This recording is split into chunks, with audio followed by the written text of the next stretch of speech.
ആഗോള കളക്ഷനിൽ 100 കോടിയും പിന്നിട്ട് കുതിക്കുകയാണ് ഉണ്ണി മുകുന്ദൻ ചിത്രം മാർക്കോ. തിയേറ്ററുകളിൽ വിജയകരമായി ഓടിക്കൊണ്ടിരിക്കുന്ന ചിത്രത്തിന്റെ OTT റിലീസ് സംബന്ധിച്ച ചില വാർത്തകൾ പ്രചരിച്ചിരുന്നു. എന്നാൽ ഇവ വ്യാജ വാർത്തകളാണെന്നും യാതൊരു അടിസ്ഥാനവുമില്ല എന്ന വിശദീകരണവുമായി നിർമ്മാതാവ് ഷെരീഫ് മുഹമ്മദ് രംഗത്തെത്തി. ചിത്രത്തിന്റെ OTT റിലീസ് നെറ്റ്ഫ്ലിക്സിലൂടെയാണെന്നും തിയേറ്റർ റിലീസിന് 45 ദിവസങ്ങൾക്ക് ശേഷം OTT റിലീസ് എന്നുമായിരുന്നു പ്രചരിച്ചിരുന്ന വാർത്തകൾ. ഈ റിപ്പോർട്ടുകളാണ് നിർമ്മാണ കമ്പനി തന്നെ ഇപ്പോൾ തള്ളിയിരിക്കുന്നത്. ഇത് സംബന്ധിച്ച് പുറത്തിറക്കിയ മാർക്കോ നിർമ്മാതാവിന്റെ പ്രസ്താവന ഉണ്ണി മുകുന്ദനടക്കം സോഷ്യൽ മീഡിയയിലൂടെ പങ്കുവച്ചിട്ടുണ്ട്.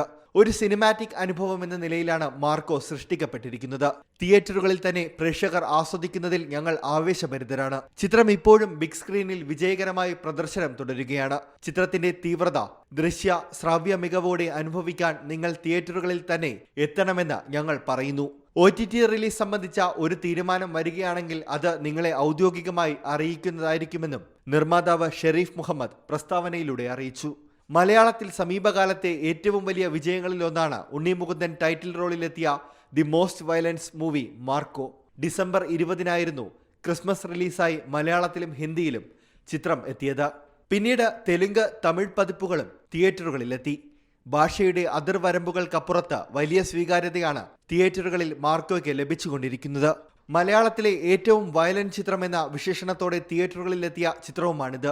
ആഗോള ബോക്സ് ഓഫീസ് കളക്ഷനിൽ ഇതിനോടകം 100 കോടി ക്ലബിൽ ഇടം പിടിച്ചിട്ടുമുണ്ട് മാർക്കോ.